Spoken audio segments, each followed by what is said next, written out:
যুক্তরাষ্ট্রে এই দুই বাংলাদেশি শিক্ষার্থী হত্যাকাণ্ডে জড়িত প্রধান সন্দেহভাজন হিশাম সালেহকে মৃত্যুদণ্ড দিয়েছেন আদালত। ফ্লোরিডা বিশ্ববিদ্যালয়ের ম্যানেজমেন্ট বিভাগের প্রাক্তন শিক্ষার্থী ছিলেন এই মার্কিন নাগরিক। ২৬ বছর বয়সী এই তরুণ মূলত ফিলিস্তিনি বংশোদ্ভূত। যুক্তরাষ্ট্রে দুই বাংলাদেশি পিএইচডি শিক্ষার্থী নিখোঁজের পর হত্যার ঘটনায় আলোচনার কেন্দ্রে উঠে এসেছে ২৬ বছর বয়সী মার্কিন নাগরিক হিশাম সালেহ আবু ঘরবে।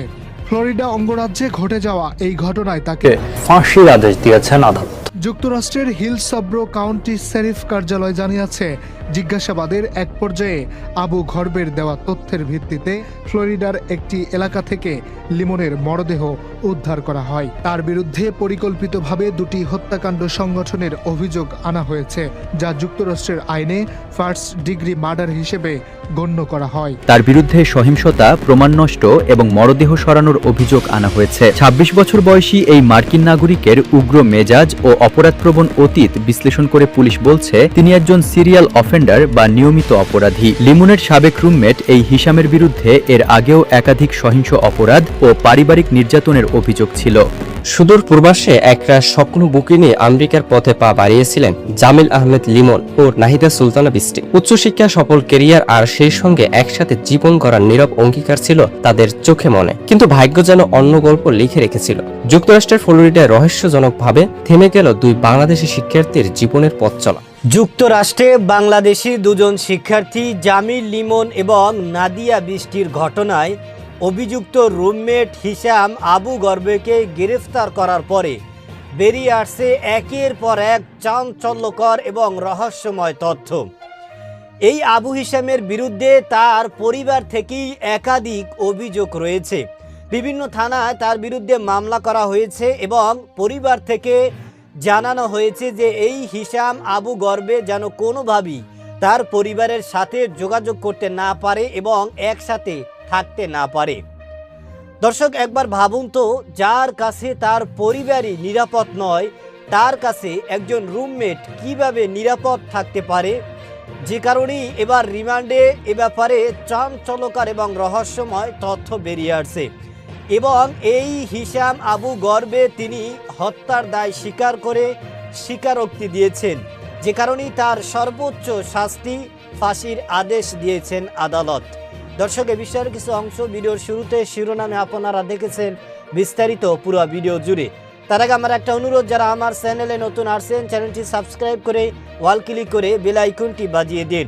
দর্শক, চলুন দেখে আসি এই আবু হিশামের সর্বোচ্চ শাস্তি ফাঁসি হতে যাচ্ছে, সেটা আমরা দেখব। সেটা দেখার আগে তার বিরুদ্ধে কি কি অভিযোগ রয়েছে এবং রিমান্ডে কি কি চাঞ্চল্যকর তথ্য বেরিয়ে আসছে সেগুলো আমরা প্রথমে দেখব। ভিডিওটা অত্যন্ত গুরুত্বপূর্ণ, তাই ধৈর্য ধরে একটি লাইক এবং পুরো ভিডিওটা শেষ পর্যন্ত দেখতে থাকুন। যুক্তরাষ্ট্রে দুই বাংলাদেশি পিএইচডি শিক্ষার্থী হত্যায় জড়িত কে এই মার্কিন নাগরিক হিশাম সালেহ আবু ঘরবে? ফিলিস্তিনি বংশোদ্ভূত ২৬ বছর বয়সী হিশাম কে জানাচ্ছেন হারুনুর রশিদ। যুক্তরাষ্ট্রে দুই বাংলাদেশি পিএইচডি শিক্ষার্থী নিখোঁজের পর হত্যার ঘটনায় আলোচনার কেন্দ্রে উঠে এসেছে ২৬ বছর বয়সী মার্কিন নাগরিক হিশাম সালেহ আবু ঘরবে। ফ্লোরিডা অঙ্গরাজ্যে ঘটে যাওয়া এই ঘটনায় তাকে প্রধান সন্দেহভাজন হিসেবে গ্রেফতার করেছে পুলিশ ও আদালত সংশ্লিষ্ট তথ্য অনুযায়ী হিশাম সালেহ আবু ঘরবে ফিলিস্তিনি বংশোদ্ভূত মার্কিন নাগরিক। তিনি ২০২১ সাল থেকে ২০২৩ সালের মধ্যে ব্যবস্থাপনা বিষয়ে স্নাতক পর্যায়ে পড়াশোনা করেছেন। একই বিশ্ববিদ্যালয়ের পিএইচডি শিক্ষার্থী জামিল আহমেদ লিমনের রুমমেট ছিলেন তিনি। নিহত জামিল আহমেদ লিমন ওই বিশ্ববিদ্যালয়ের ভূগোল, পরিবেশ বিজ্ঞান ও নীতি বিষয়ে পিএইচডি করছিলেন। একই দিনে নিখোঁজ হন কেমিক্যাল ইঞ্জিনিয়ারিংয়ের আরেক পিএইচডি শিক্ষার্থী নাহিদা সুলতানা বৃষ্টি। যুক্তরাষ্ট্রের হিলসব্রো কাউন্টি শেরিফ কার্যালয় জানিয়েছে, জিজ্ঞাসাবাদের এক পর্যায়ে আবু ঘরবের দেওয়া তথ্যের ভিত্তিতে ফ্লোরিডার একটি এলাকা থেকে লিমনের মরদেহ উদ্ধার করা হয়। তার বিরুদ্ধে পরিকল্পিতভাবে দুটি হত্যাকাণ্ড সংগঠনের অভিযোগ আনা হয়েছে, যা যুক্তরাষ্ট্রের আইনে ফার্স্ট ডিগ্রি মার্ডার হিসেবে গণ্য করা হয়। শুধু হত্যার অভিযোগই নয়, আবু ঘরবের বিরুদ্ধে মারধর, জোরপূর্বক আটকে রাখা, প্রমাণ নষ্টের চেষ্টা, মৃত্যুর ঘটনা গোপন রাখা এবং মরদেহ সরানোর মতো একাধিক অভিযোগ আনা হয়েছে। তদন্তকারীরা জানান, পারিবারিক সহিংসতার একটি অভিযোগের সূত্র ধরে প্রথমে তার বাড়িতে যায় আইনশৃঙ্খলা বাহিনী। সেখান থেকেই তদন্তের সূত্র বিস্তৃত হয়ে হত্যাকাণ্ডের সঙ্গে তার সম্পৃক্ততার বিষয়টি সামনে আসে। আদালতের নথি বলছে, 2023 সালে শারীরিক আঘাতের অভিযোগে তাকে অন্তত 2 বার গ্রেপ্তার করা হয়েছিল, যদিও পরে অভিযোগগুলো প্রত্যাহার করা হয়। এসব ঘটনার একটির পর তার ভাই আদালতে নিষেধাজ্ঞা চেয়ে আবেদন করেন। আদালত আবু ঘরবেকে ভাই ও পরিবারের কাছে যাওয়ার ওপর নিষেধাজ্ঞা জারি করলেও সেই আদেশের মেয়াদ 2024 সালের মে মাসে শেষ হয়ে যায় এবং পরবর্তীতে আবেদনটি খারিজ করা হয়। পুলিশ জানিয়েছে, পুরো ঘটনায় এখনও তদন্ত চলছে। অন্যদিকে নিখোঁজ থেকে নিহত হওয়া 2 মেধাবী বাংলাদেশি শিক্ষার্থীর এই করুণ পরিণতি আন্তর্জাতিক অঙ্গনে ব্যাপক উদ্বেগ ও আলোচনার জন্ম দিয়েছে। সুদূর পূর্বাসে একটা স্বপ্ন বুকে নিয়ে আমেরিকার পথে পা বাড়িয়েছিলেন জামিল আহমেদ লিমন ও নাহিদা সুলতানা বৃষ্টি। উচ্চশিক্ষা, সফল কেরিয়ার আর সেই সঙ্গে একসাথে জীবন গড়ার নীরব অঙ্গীকার ছিল তাদের চোখে মনে। কিন্তু ভাগ্য যেন অন্য গল্প লিখে রেখেছিল। যুক্তরাষ্ট্রের ফ্লোরিডায় রহস্যজনকভাবে থেমে গেল 2 বাংলাদেশি শিক্ষার্থীর জীবনের পথ চলা। নিখোঁজ হওয়ার 10 দিন পর উদ্ধার করা হয় জামিল আহমেদ লিমনের ক্ষতবিক্ষত মরদেহ, আর তার সঙ্গে নিখোঁজ হওয়া আরেক মেধাবী শিক্ষার্থী নাহিদা সুলতানা বৃষ্টিকে ঘিরে নেমে এসেছে গভীর অনিশ্চয়তা ও শঙ্কার ছায়া। ফ্লোরিডা ইউনিভার্সিটি অব সাউথ ফ্লোরিডার শান্ত ক্যাম্পাসে কি এমন ঘটেছিল যা মুহূর্তেই বদলে দিল সবকিছু? কেন লিমনের রুমমেটকে গ্রেপ্তার করলো পুলিশ? এই ঘটনার পেছনে কি লুকিয়ে আছে কোনো অজানা রহস্য? আজকে ভিডিওতে আমরা খুঁজে দেখব সেই প্রশ্নগুলোর উত্তর, ঘটনার শুরু থেকে শেষ পর্যন্ত। 16 এপ্রিল সকাল। এটা ছিল জামিল আহমেদ লিমনের শেষবারের মতো দেখার সময়। ভূগোল ও পরিবেশ বিজ্ঞান বিভাগের এই পিএইচডি শিক্ষার্থী সেদিন স্বাভাবিকভাবেই ছিলেন। এর প্রায় 1 ঘন্টা পর সকাল 10টার দিকে ক্যাম্পাসের একটি ভবনে দেখা যায় কেমিক্যাল ইঞ্জিনিয়ারিং বিভাগের শিক্ষার্থী নাহিদা সুলতানা বৃষ্টিকে। এরপর হঠাৎ করে সবকিছু নিস্তব্ধ, বন্ধ হয়ে যায় তাদের ফোন, থেমে যায় অনলাইনের উপস্থিতি, আর শুরু হয় এক রহস্য নিখোঁজের গল্প। 17 এপ্রিল পরদিনই বদলে যায় পরিস্থিতি। এক বন্ধু বিষয়টি পুলিশকে জানালে শুরু হয় আনুষ্ঠানিক তল্লাশি। লিমন ও বৃষ্টি নিখোঁজ এবং বিপন্ন হিসেবে তালিকাভুক্ত করে তদন্ত নামে আইন শৃঙ্খলা বাহিনী। তদন্তের এক পর্যায়ে সামনে আসে একটি গুরুত্বপূর্ণ নাম, লিমনের 26 বছর বয়সী রুমমেট হিশাম আবু ঘারবিয়ে।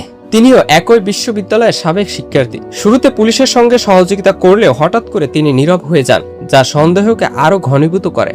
গত শুক্রবার সকালে তার বাড়িতে অভিযান চালায় পুলিশ, কিন্তু পরিস্থিতি দ্রুত নাটকীয় মোড় নেয়। হিশাম নিজেকে ঘরের ভেতরে ব্যারিকেড দিয়ে আটকে ফেলেন। দীর্ঘ সময় উত্তেজনাপূর্ণ অবস্থার পর সোয়াট টিমের অভিযানের মুখে অবশেষে তিনি আত্মসমর্পণ করেন। তার বিরুদ্ধে আনা অভিযোগগুলো অত্যন্ত গুরুত্বপূর্ণ: হত্যা, জোরপূর্বক আটকে রাখা, প্রমাণ নষ্ট করা এবং মৃতদেহ অবৈধভাবে সরানোর মতো অপরাধ। হিশাম আগে থেকে পুলিশের নজরে ছিলেন। 2023 সালে শারীরিক নির্যাতনের অভিযোগ তাকে 2 বার গ্রেপ্তার করা হয়েছিল, যদিও পরে সেসব অভিযোগ প্রত্যাহার করা হয়। তার সহিংস আচরণ এতটাই উদ্বেগজনক ছিল যে নিজের ভাইও তার বিরুদ্ধে আদালত থেকে নিষেধাজ্ঞা নিয়েছিলেন, যাতে তিনি মা ও ভাইয়ের কাছাকাছি যেতে না পারে। এমনকি পারিবারিক ঝগড়ার সময় মা ও ভাইয়ের উপর হামলার ঘটনাও সামনে আসে।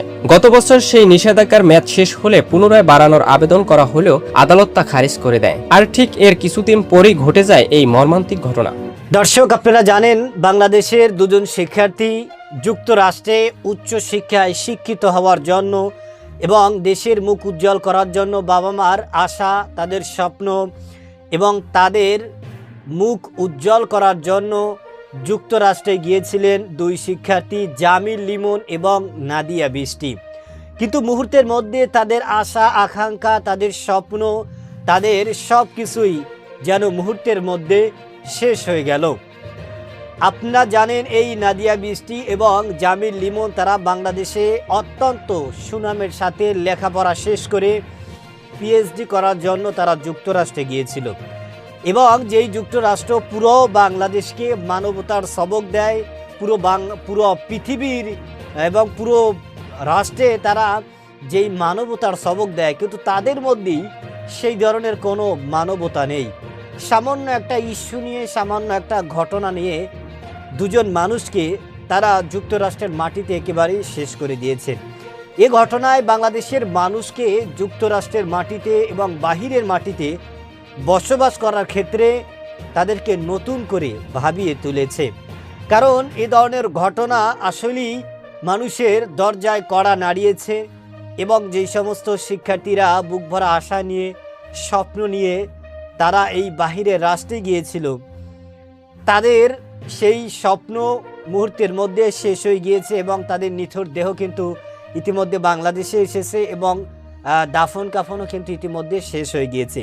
কিন্তু এই ঘটনায় যারা জড়িত এবং যারাই সরাসরি এই ঘটনার সাথে জড়িত ছিল তাদের কয়েকজনকে আটক করা হলেও এখনও কিন্তু অনেকেই ধরাছোঁয়ার বাহিরে রয়েছে, যে কারণেই বাংলাদেশের প্রশাসন এবং বাংলাদেশের যারা আইন শৃঙ্খলা বাহিনী রয়েছেন তারা ইতিমধ্যে জানিয়েছেন যে এই যুক্তরাষ্ট্রের আইন শৃঙ্খলা বাহিনী এবং প্রশাসনের সাথে প্রতিনিয়ত কথা আদান প্রদান হচ্ছে এবং তারা আমাদেরকে আশ্বাস দিয়েছে যে তারা অতি দ্রুত এই ঘটনার সাথে যারা জড়িত তাদেরকে আইনের আওতায় এনে চিরুনি অভিযানের মাধ্যমে তাদেরকে গ্রেপ্তার করে এরপরে সর্বোচ্চ শাস্তি দেওয়া হবে। ইতিমধ্যে অভিযুক্ত রুমমেট হিশাম আবু গর্বেকে গ্রেফতার করা হয়েছে এবং রিমান্ডে তিনি এ ব্যাপারে চাঞ্চল্যকর তথ্য দিয়েছেন এবং শুধুমাত্র তিনি একাই এই কাজের সাথে জড়িত নয়, বরং তার সাথেও আরও অনেকে জড়িত আছেন বলে এমনও তথ্য নতুন তদন্তে বেরিয়ে আসছে, যা যুক্তরাষ্ট্রের পুলিশ জানিয়েছেন। সুতরাং এই আবু গর্বে কে? তিনি একজন যুক্তরাষ্ট্রের নাগরিক, মার্কিন নাগরিক এবং তার বিরুদ্ধে তার পরিবার থেকে একাধিক অভিযোগ রয়েছে এবং তার মেন্টালিটির সমস্যা রয়েছে, যে কারণেই তার পরিবার থেকে তাকে সর্বদা আলাদা রাখা হয়েছে। তার পরিবারই তার কাছে নিরাপদ নয়, সেখানে একজন রুমমেট কিভাবে নিরাপদ থাকে? সামান্য ইস্যু নিয়ে, সামান্য ঘটনা নিয়ে এ ধরনের একটা জঘন্যতম একটা নৃশংসভাবে এই ঘটনা ঘটেছে। দর্শক, এ ব্যাপারে আপনার কি মতামত সেটা আমাদের কমেন্ট সেকশন অবশ্যই জানাবেন। আজ এ পর্যন্তই। সুস্থ থাকবেন, ভালো থাকবেন। দেখা হবে আগামী কোনো ভিডিওতে, কথা হবে নতুন কোনো বিষয় নিয়ে। সে পর্যন্ত ভালো থাকবেন। খোদা হাফেজ।